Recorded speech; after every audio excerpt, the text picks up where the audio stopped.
오늘은 창세기 6장 9절에서 22절의 말씀을 가지고 그리스도 안에라는 제목으로 말씀을 나누고자 합니다.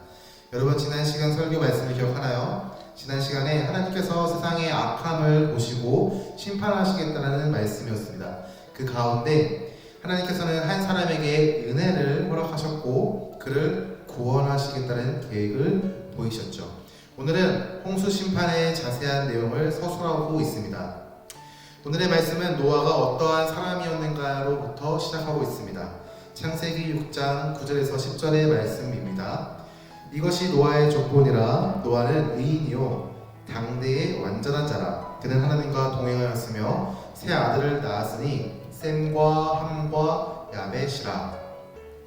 성경은 노아가 의인, 당대의 완전한 자, 하나님과 동행한 자라고 서술하고 있습니다. 노아는 의인이었고 당대의 완전한 자였고 하나님과 동행한 자였던 것이죠. 여기서 노아가 의인이었다는 말은 하나님 앞에서 절대적으로 옳은 자를 의미하는 것이 아닙니다. 그 시대의 사람들과 상대적으로 하나님 앞에 옳은 자였음을 말하고 있는 것이죠.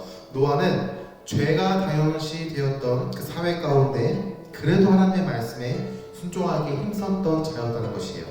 그리고 완전한 자라고 표현한 형용사인 완전하는 하나님 앞에서 완전하다는 것을 의미하는 것이 아니라 노아의 전반적인 삶이 하나님 앞에 드려진 삶이었다는 것을 말하고 있습니다. 노아는 하나님과 동행한 자였습니다. 여기서 하나님께서 우리에게 허락하신 메시지가 있는데 첫 번째는 우리는 세상에서 거룩함을 쫓아야 한다는 사실이에요. 여러분 지난 시간 말씀 마지막에 하나님께서 노아에게 무엇을 베푸셨는지 기억하나요?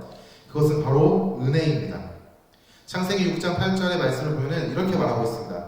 그러나 노아는 여호와께 은혜를 입었더라. 하나님께서 죄악이 가득한 세상을 향하여 심판하시겠다라고 결정하셨을 때 유일하게 살아남은 사람이 있었는데 그는 하나님의 은혜를 입은 자, 즉 노아였던 것이죠. 그러한 그는 오늘 말씀인 창세기 6장 9절의 말씀을 보면 의인, 완전한 자, 하나님과 동행이라는 거룩함을 드러낸 인물이었다는 것을 우리가 알 수 있습니다. 여러분 하나님의 은혜를 입은 노아는 거룩함을 쫓는 자였습니다. 그는 세상에 나아가 은혜를 받았다고 하여 똑같이 죄를 향하여 걸었던 것이 아니라 반대로 하나님을 향하여 걷기를 힘썼던 사람이었음을 오늘 우리가 말씀을 통하여 알 수 있는 것이죠. 여러분은 지금 어디를 향하고 있습니까? 여러분 하나님의 은혜로 구원받은 자입니까? 그렇다면 여러분이 향하고 있는 그곳에는 무엇이 있습니까? 죄로 인한 쾌락인지, 죄로 인한 절망인지, 죄로 인한 영원한 형벌인지 생각해 보길 바랍니다. 우리는 하나님의 은혜로 구원을 받았습니다. 그 구원의 결과는 영생인 것이죠. 하나님 나라에서 하나님과 기쁨을 누리며 살아가는 영생을 누리는 것입니다.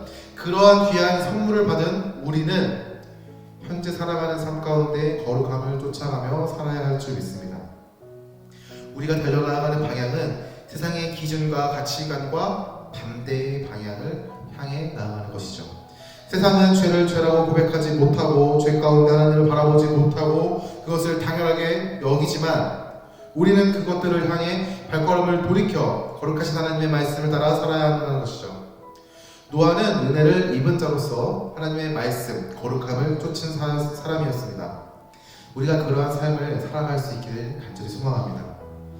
하나님께서는 땅이 부패하고 그 위에 생물들이 모두 부패함을 보시고 그 땅에 심판을 내리실 것을 결정하셨습니다. 그러나 노아에게는 은혜를 베푸신 것이죠. 하나님께서는 노아에게 자기 자신을 위하여 방주를 지으라고 말하고 있습니다. 그 재료는 고페르 나무였습니다. 성경에 말하는 고페르 나무가 어떤 나무인지는 정확하게 나와 있지 않습니다. 그리고 노아에게 방주 짓는 방법을 말씀하시죠. 방주의 규격을 말씀하시고 창은 어디에 어떻게 달아야 되고 문은 어떻게 달아야 하는지에 대해서 분명하게 노아에게 말씀하셨습니다. 더 나아가 그 내부의 구조가 어떤 구조를 이루어야 하는지도 말씀하셨습니다. 그리고 하나님께서는 땅의 생명을 홍수로 멸절하시겠다라고 말씀하시지만 노아에게는 언약을 맺으신다고 말씀하십니다. 여러분 노아는 하나님의 은혜로 구원받았습니다. 그 은혜의 증거가 바로 언약인 것이죠. 노아는 하나님의 말씀을 믿었고 노아를 통해 노아의 식구들 이 땅 위에 생명 한 쌍씩 방주로 들어오게 하셨습니다. 방주로 생명을 구원한 것이죠. 앞으로의 말씀을 통해 어떠한 심판의 과정들이 있었는지를 우리가 보겠지만 방주는 생명을 보존할 수 있는 유일한 장소였습니다. 유일한 구원의 방법이었던 것이죠. 여기서 우리가 하나님께서 허락하신 메시지를 볼 수 있는데, 두 번째는 예수 그리스도가 우리의 유일한 구원의 길이 된다는 거예요. 다시 한번 말씀드릴게요. 예수 그리스도가 우리의 유일한 구원의 길이 된다는 것이죠. 여러분, 세상의 유일한 구원은 예수 그리스도 오직 한 분입니다. 세상의 다른 종교나 세상의 이단이나 세상의 사이비가 어떠한 말을 한다 할지라도 변하지 않는 진리는 오직 우리가 살아남을 수 있는 유일한 구원의 길은 예수 그리스도 한 분이라는 사실인 것입니다. 우리가 이 사실을 잊지 않길 바랍니다. 물론 세상을 심판하는 가운데 유일하게 살 수 있는 길은 방주였던 것과 같이 하나님께서 예수님의 재림의 때에, 심판의 때에 우리를 구원할 수 있는 유일한 길로 제시하시고 베푸신 은혜가 바로 예수 그리스도라는 거예요. 전도사님이 아는 사람들 중에서 수많은 이단이 있습니다. 신천지의 이만이라는 사람이 보이서 성령님이라고 믿는 그런 사람들이 자신들의 교리를 나름 논리적으로 설명하지만 그것은 거짓일 뿐인 것이죠. 또한 하나님 교회에서는 진정한 예배를 드려야 한다고 말합니다. 그들은 거짓말과 속임수를 사용하여 하나님을 믿는 사람들, 더 나아가 세상의 사람들을 속이고 있는 것이죠. 여러분, 지난 시간에 전도사님이 말했지만 우리는 하나님의 은혜로 구원을 받습니다. 이것은 절대적으로 부정할 수 없는 사실인 것이죠. 세상의 다른 종교와 이단 사이비가 여러분들을 넘어뜨리려고 거짓말과 속임수로 여러분들에게 접근하고 이야기를 할 때 여러분들이 똑바로 그들에게 선포할 수 있어야 한다는 것이에요. 우리는 예수 그리스도로 인하여 하나님의 그 은혜로 인하여 우리가 구원을 받았다라고 말이죠. 여러분의 입술에 그리고 삶 가운데 이러한 믿음이 확고히 서 있지 않다면 우리는 넘어지게 되는 것입니다. 그리고 그들의 속임수에 빠져 잘못된 길을 걷게 되는 것이죠. 궁금한 것이 있으면은 교회의 전도사님들이나 교회의 목사님 또는 교회의 선생님들에게 물어봐 주시면 좋겠어요. 전도사님이 답변해 줄게요. 선생님들이 답변해 줄 거예요. 답변을 할 수 없는 상황이 생긴다면은 전도사님이 공부를 해서라도 여러분들에게 여러분들이 궁금한 그 사항들을 답변해 주시도록 하겠습니다. 여러분 잊지 마십시오. 우리의 유일한 구원자 되시는 그분은 오직 예수 그리스도 한 분이라는 것입니다. 세상의 속임수에 넘어가지 않기를 간절히 소망합니다. 여러분, 노아는 하나님의 말씀을 듣고 모든 것을 지켜 행했다라고 성경은 말하고 있습니다. 창세기 6장 22절의 말씀입니다. 노아가 그와 같이 하여 하나님이 자기에게 명하신 대로 다 준행하였더라. 여기서 하나님께서 우리에게 허락하시는 메시지가 있는데 그 세 번째 메시지가 우리가 순종해야 하는 이유라는 거예요. 여러분, 우리가 하나님의 말씀에 순종해야 하는 이유가 여기 있습니다. 우리는 하나님의 은혜로 구원받았습니다. 그 은혜는 우리에게 주어진 하나님께서 우리에게 허락하신 선물인 것이죠. 더 나아가 구원받은 자는 우리가 어떠한 존재인지를 알게 됩니다. 하나님이 어떠한 분이신지를 알게 되는 것이죠. 여러분, 하나님은 세상의 창조주이시며 우리는 그분의 피조물입니다. 여러분, 하나님은 세상의 심판자이시며 우리는 그분의 심판에 합당하게 벌받아야 하는 죄인인 것이에요. 여러분, 하나님은 우리의 아버지가 되시며 우리는 그분의 자녀가 됩니다. 여러분, 하나님은 하나님 나라의 왕이 되시며 우리는 하나님 나라의 백성이 되는 것이죠. 더 나아가 하나님은 우리의 삶의 주인이 되시며 우리는 그분의 종입니다. 그리고 하나님은 우리의 목자가 되시며 우리는 그의 어린 양이 되는 것이에요. 여러분, 그러하기에 우리가 순종해야 합니다.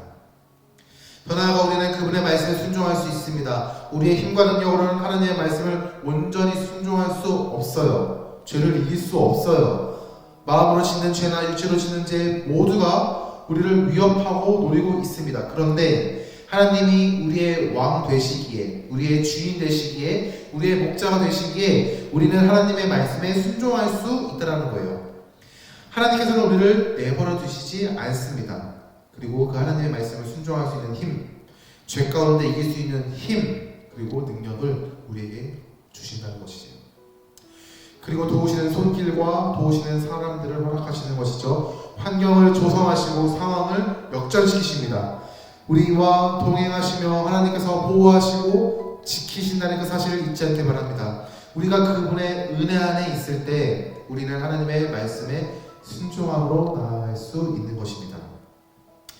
신약 성경에 많은 것들을 기록하고 이방인의 사도가 된 바울은 언제나 이런 말을 자주 썼어요. 그리스도 안에라는 말이죠. 교회가 성도가 그리스도 안에 있어야 함을 강조합니다. 여러분, 우리가 그리스도 안에 있어야 합니다. 그리스도와 교제하고 소통하고 동행해야 한다는 것이죠. 그러할 때 우리는 죄를 이길 수 있습니다. 더 나아가 구원의 기쁨과 감사를 잃어버리지 않는 것이죠. 여러분, 하나님께서는 심판하심과 그 가운데 노아를 선택하시고 구원하시는 계획을 우리에게 보이셨습니다. 다음 시간에는 심판의 모습들을 좀 더 상세하게 볼 텐데 그 과정을 우리가 볼 때 우리가 두려움을 가질 수 있기를 소망합니다. 더 나아가 오늘 우리가 말씀을 통해 배운 것과 같이 거룩함을 쫓고 유일한 구원 되시는 예수 그리스도를 우리가 구주로 영접하고 그분의 말씀에 순종하며 나아갈 수 있기를 간절히 소망합니다. 그 과정이 절대적으로 쉽다라고 말할 수는 없어요. 그 과정이 너무나도 어렵죠. 절대 그분의 말씀에 순종함으로 예수 그리스도를 따라 살아가는 그 삶의 모습이 꽃길만을 걷는 그런 모습이 아니라는 사실을 여러분들이 잘 알고 있을 거예요.